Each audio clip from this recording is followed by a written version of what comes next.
Olá a todos, sejam todos bem-vindos a mais um vídeo do canal Luterana de Interlagos.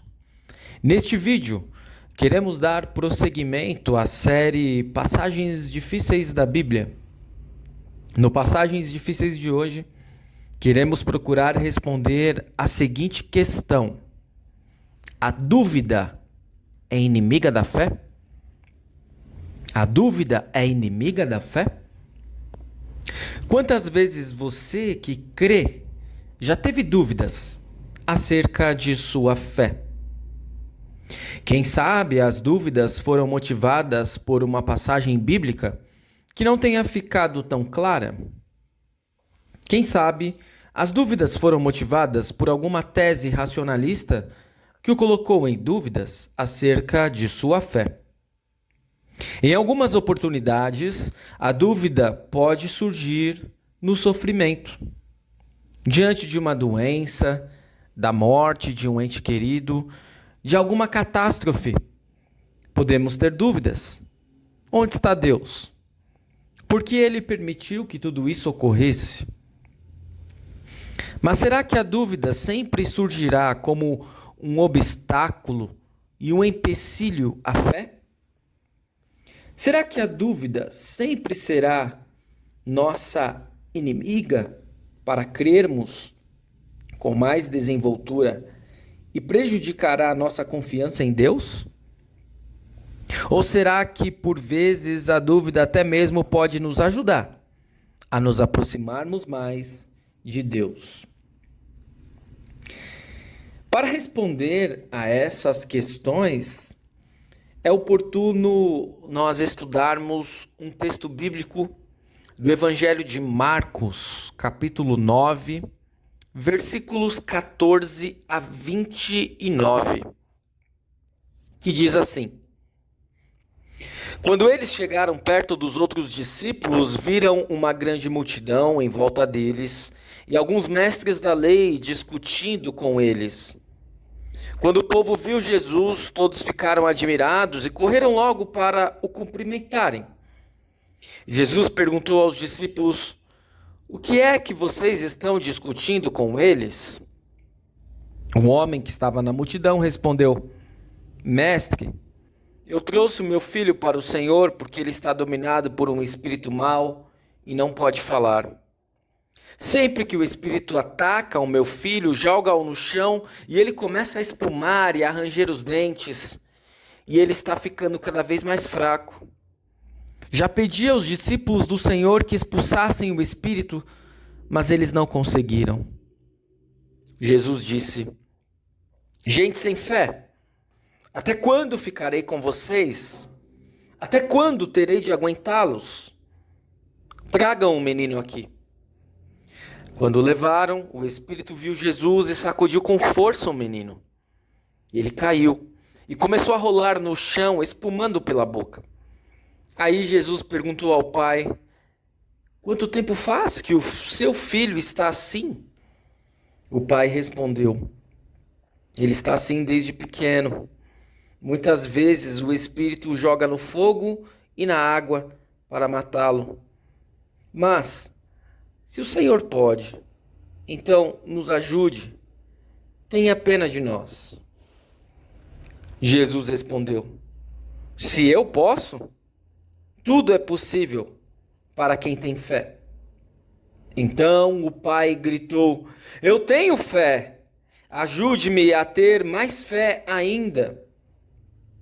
Quando Jesus viu que muita gente estava se juntando ao redor dele, ordenou ao espírito mau: Espírito surdo-mudo, saia desse menino e nunca mais entre nele.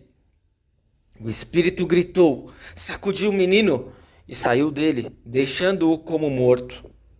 Por isso todos diziam que ele havia morrido. Mas Jesus pegou o menino pela mão e o ajudou a ficar de pé. Quando Jesus entrou em casa, os seus discípulos lhe perguntaram em particular: Por que foi que nós não pudemos expulsar aquele espírito? Jesus respondeu: Este tipo de espírito só pode ser expulso com oração. Partindo então para um breve comentário sobre esse texto, percebemos que a dúvida está no ar. Primeiro dos discípulos, pois eles não conseguiram expulsar o demônio do menino e Jesus afirmou a eles que eles só podiam expulsá-lo com oração. Segundo, do pai do menino, que procura Jesus para curá-lo, mas que se aproxima com muitas dúvidas de Jesus.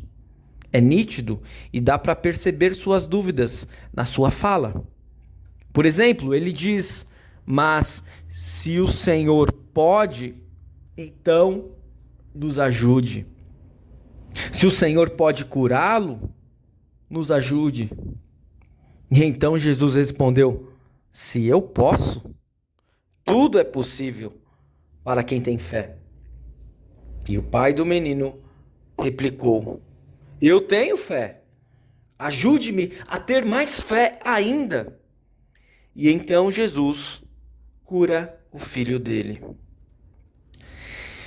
Diante deste texto, precisamos dar 3 destaques.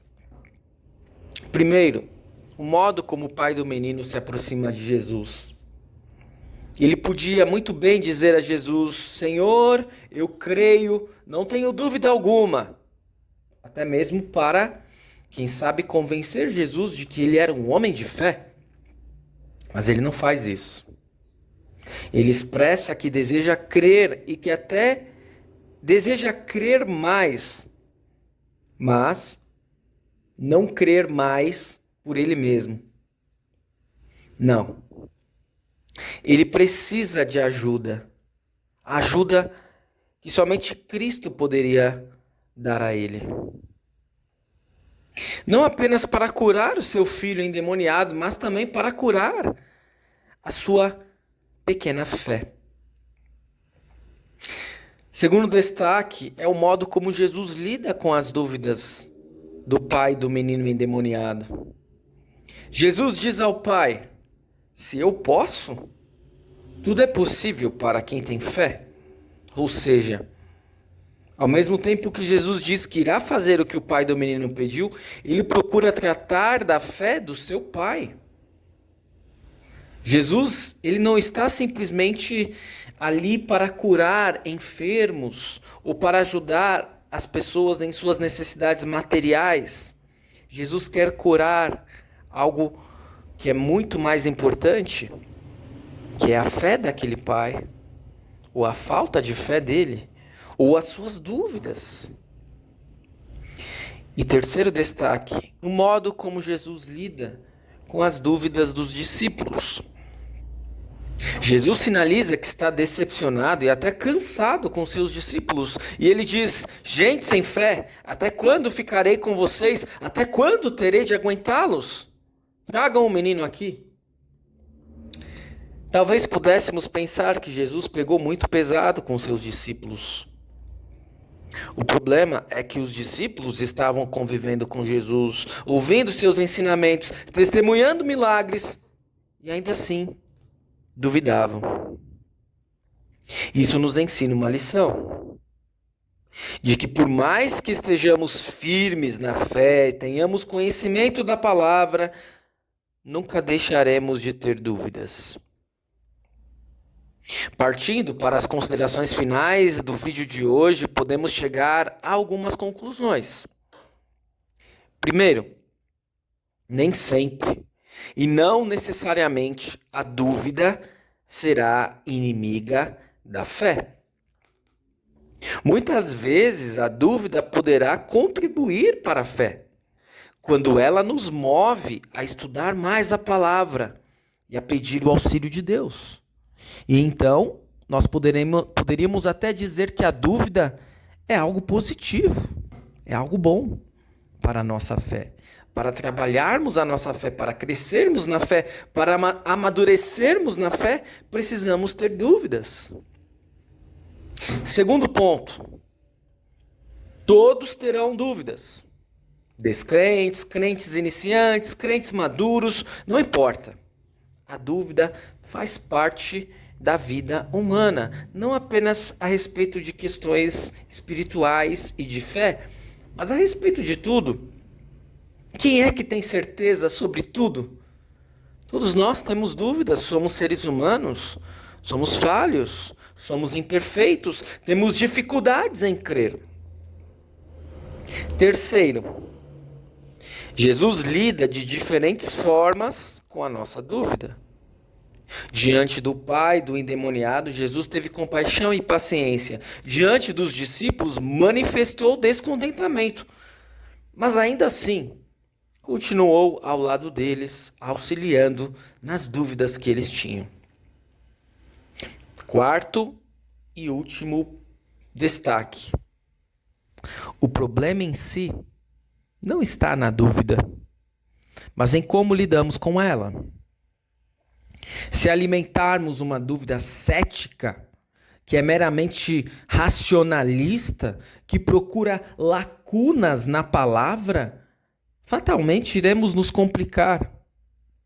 Agora, se diante de nossas dúvidas somos humildes em reconhecer que não conseguiremos saber de tudo e que precisamos do auxílio de Deus, estaremos próximos de pedir o que o pai do endemoniado pediu. Senhor, eu tenho fé, mas a minha fé é fraca, é pequena. Ajuda-me a ter mais fé. Que possamos, mesmo com dúvidas, ter a certeza de que Deus nos ama e jamais nos abandona. E mesmo diante de dúvidas existenciais, e que possamos levar essa mesma certeza a quem vive ao nosso redor com dúvidas. Meu querido irmão, minha querida irmã, estimado amigo, estimada amiga, esse é o nosso vídeo de hoje. Eu espero que ele possa ser um instrumento útil para você e que você possa lidar com suas dúvidas da melhor maneira, reconhecendo sua pequenez e contando sempre com o auxílio de Deus. Inscreva-se em nosso canal Luterana de Interlagos. Curta, comente, compartilhe e ative o sininho de notificações. Até o nosso próximo vídeo.